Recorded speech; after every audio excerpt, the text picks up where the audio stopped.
जय श्री राधे। जय श्री राधे।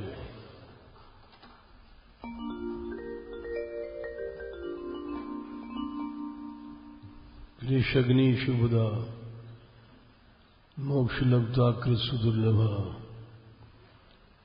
सांद्रानंद विशेषात्मा कृष्णाकर्षणी च सा।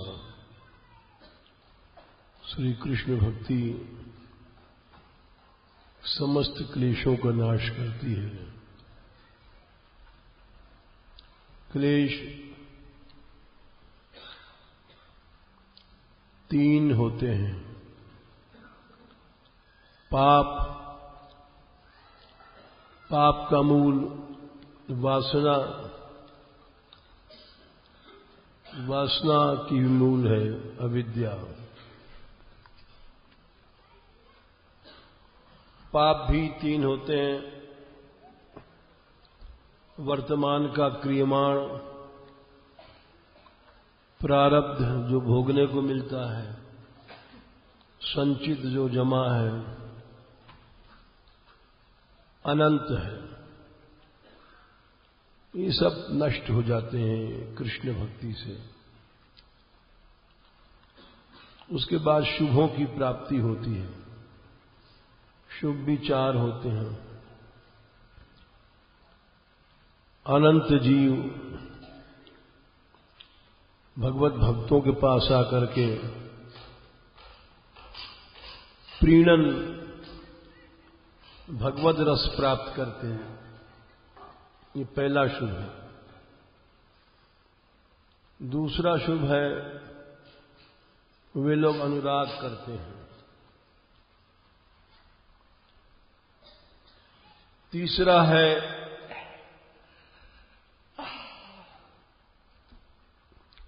त्रिविध सुख अपने आप आता है। त्रिविध सुख में पहला सुख है ब्राह्म सुख, भगवत भजन का। दूसरा ऐश्वर्य भी अपने आप आता है। तीसरा है वैषयिक सुख भी, लड्डू पीला आदि लुढ़कते हैं सब, ये भी अपने आप आता है। त्रिविध सुख के बाद फिर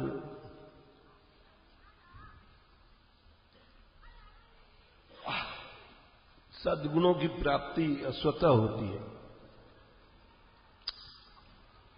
संयम सदाचार आदि सीखना नहीं पड़ता, ये सब स्वयं आते हैं। भक्त के दरवाजे खटखटाते हैं, हम आ गए।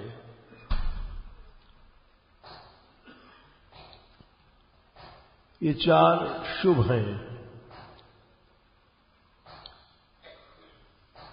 चार शुभों के बाद मोक्ष भी तुच्छ हो जाता है। जिसको ब्रह्म सुख मिल गया उसको मोक्ष वोक्ष क्या है।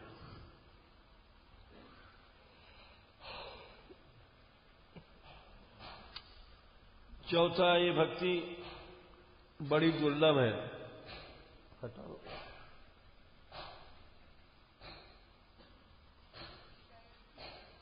दुर्लभ है ये भक्ति।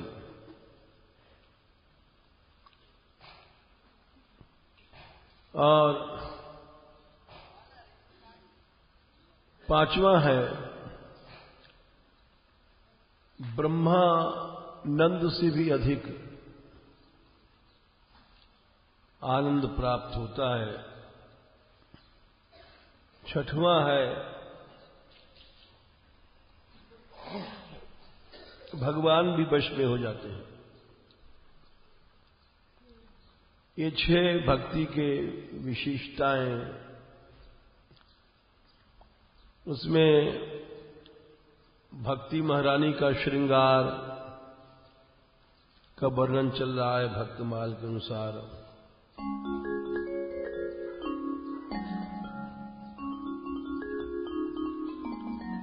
इसमें सबसे पहले उबटना किया जाता है। पुराने जमाने में साबुन फाबुन ये सब इनका महत्व नहीं था।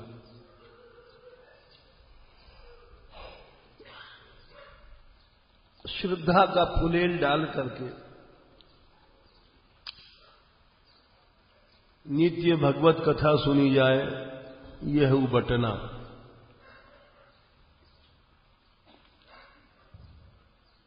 इससे जो मैल है अभिमान की छूटती है। रोम रोम में मैल है। मनन के पानी से स्नान करके, दया के तौलिए से पूछ करके नम्रता की साड़ी पहनी जाए और प्रण भक्ति संबंधी कोई वो उसके इत्र सुगंध लगाई जाए, गहने पहने जाए भगवान के नाम के।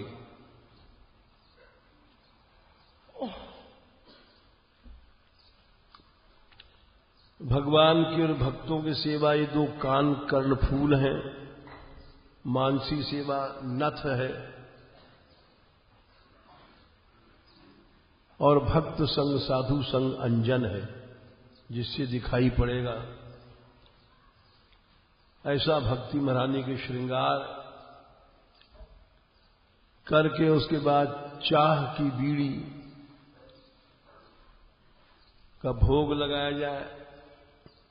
और उस समय इतना कर लोगे तो ठाकुर श्री जी दिखाई पड़ जाएंगे।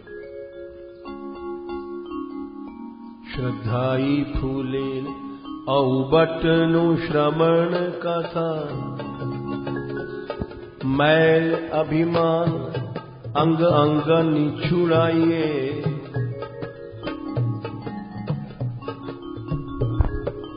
मनन सुनील अनवाय अंगुछाई दया, नवनी बसन पन सोधो लय लगाइए।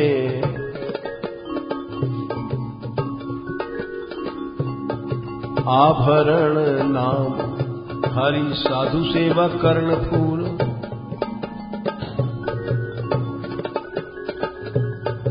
मानसी सुनत संग अंजन बनाइए।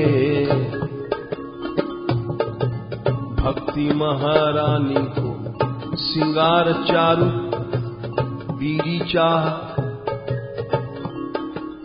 रहे जो निहार लह लाल प्यारी गाइए।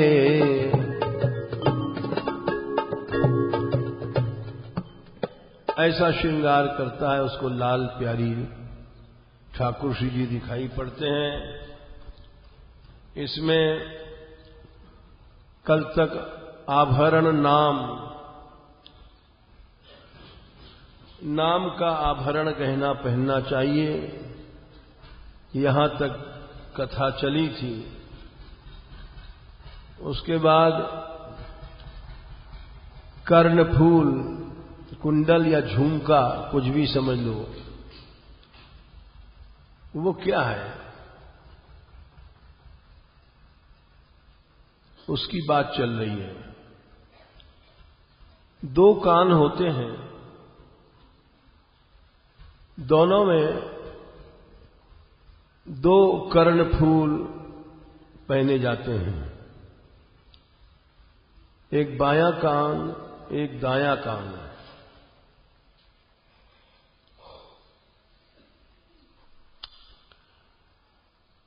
अर्थात एक भगवान की सेवा, हरि सेवा, दूसरी साधु भक्त सेवा, दोनों करना चाहिए। दोनों नहीं करोगे तो बात अधूरी रहेगी। स्वयं श्री कृष्ण ने एकादश स्कंद में कहा है, मद भक्त पूजाभ्यधिका। हमारी पूजा से भक्तों की पूजा बड़ी है। ये स्वयं भगवान श्री कृष्ण के वचन हैं उद्धव के प्रति। उद्धव हमारे भक्त की जो पूजा है वो मेरी पूजा से बड़ा समझना। अन्य पुराणों में भी आता है, मद बंदनात् छतुगुणम मद भक्ताभिवंदनम मद कीर्तनात् छतुगुणम मद भक्ताभिकीर्तनम मद सेवनात् छतुगुणम मद भक्ताभिसेवनम मद भोजनात् छतुगुणम मद भक्ताभिभोजनम। हमको प्रणाम करते हो, वंदना करते हो, उससे सैकड़ों गुना ज्यादा है भक्तों की वंदना करो। हमारा कीर्तन करते हो, उससे 100 गुना ज्यादा बड़ा है भक्तों का कीर्तन।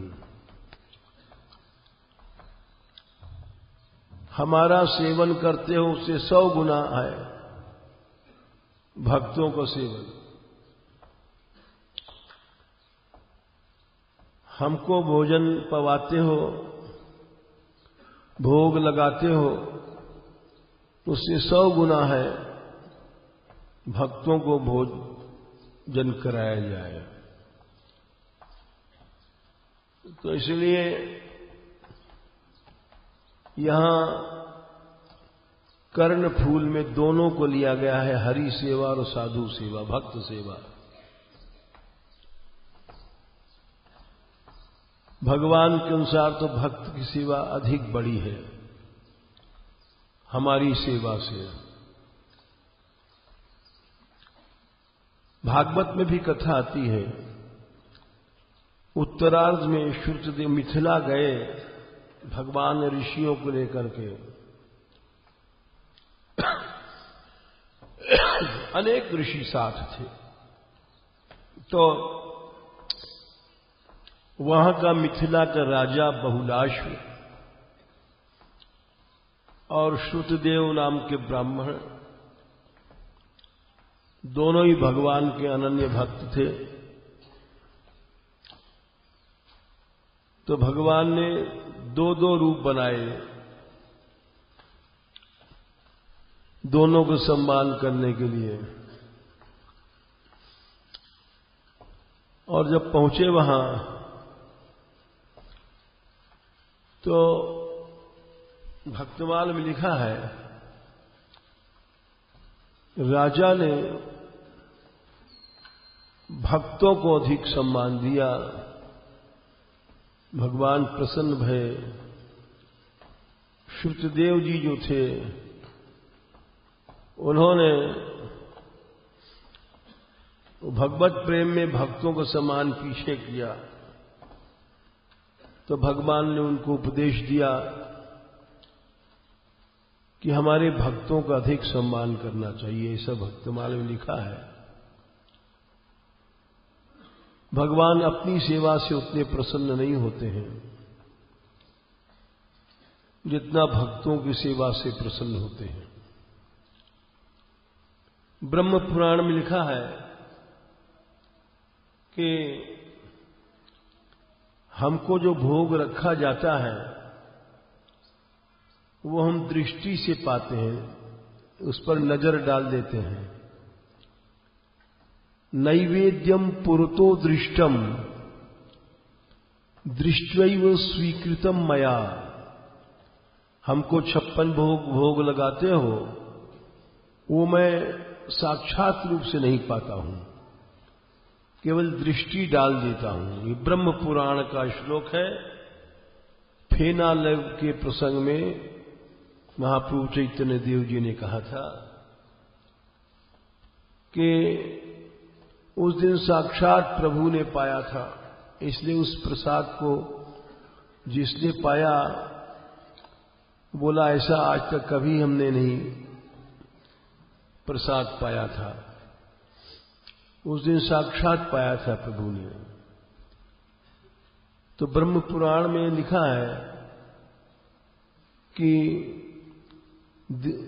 नैवेद्यम पुरतो न्यस्तम, जो सामने मेरे भोग रखा जाता है दृष्टैव स्वीकृतम मया, मैं अपनी दृष्टि डाल देता हूं, बस वही समझ लो।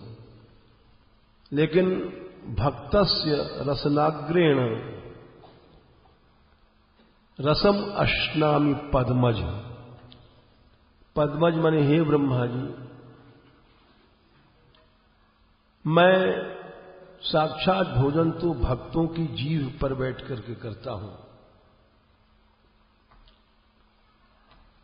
इसलिए भक्तिमाल के प्रारंभ में ही दोनों सेवा समान रूप से कुंडल के रूप में वर्णन किया गया। भगवान ने भी सनकादिक से श्रीमद् भागवत में कहा था,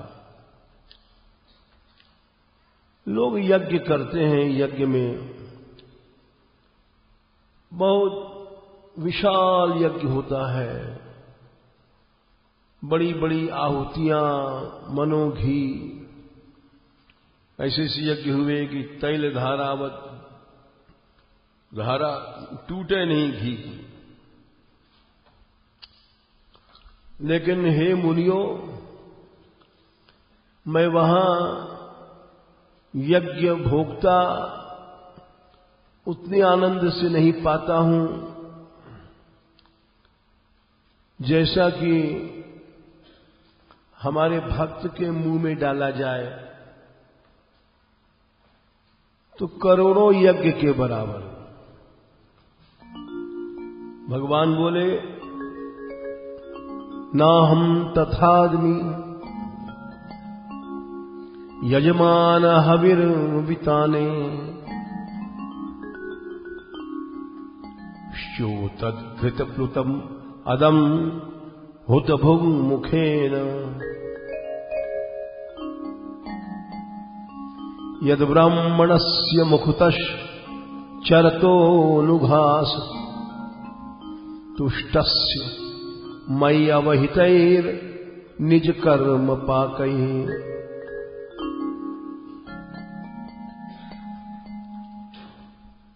यज्ञ में ऐसे ऐसे यज्ञ होते हैं, आहुतियां, श्योतत घृत प्लूतम,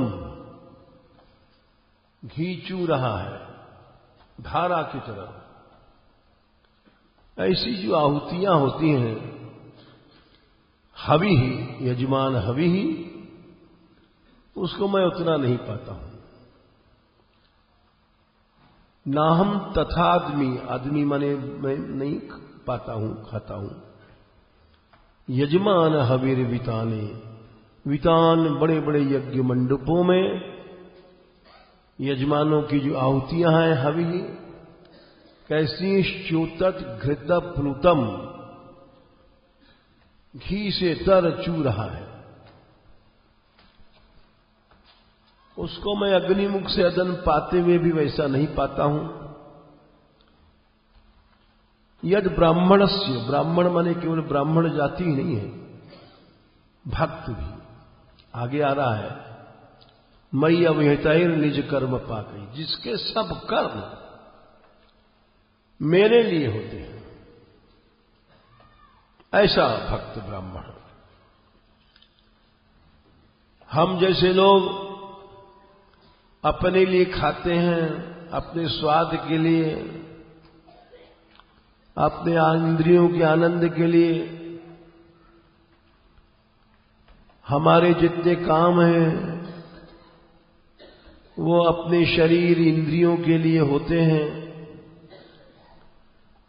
ऐसा नहीं, ऐसे ब्राह्मण भक्त मयि अवाहितैर निज कर्म पाकैः, जिनका कर्म ही नहीं, कर्म का पाक फल सब मुझ में अर्पित हो गया। एक पैसा भी अपना नहीं रहा, संपूर्ण फल भगवान में अर्पित हो गया। ऐसा नहीं कि अपने लिए बचा लिया। इतना बड़ा जो भक्त है भगवद अर्पित, उसके सब कर्म के परिपाक जैसे हम नौकरी करते हैं, तनख्वाह आ गई, तो तनख्वाह क्या था? 1 महीने के कर्म का परिपाक था। व्यापार किया, 10 लाख का फायदा हुआ, वो फायदा क्या था? परिपाक था। खेत में फसल बोया, फसल बहुत अच्छी गई, वो क्या था? परिपाक था।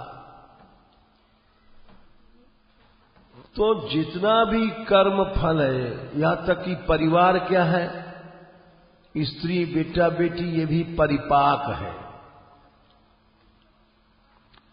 स्त्री को भी अपनी स्त्री नहीं समझना चाहिए,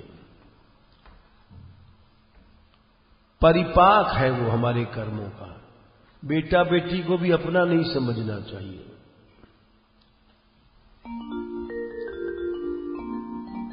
भगवान ने कहा नंद बाबा से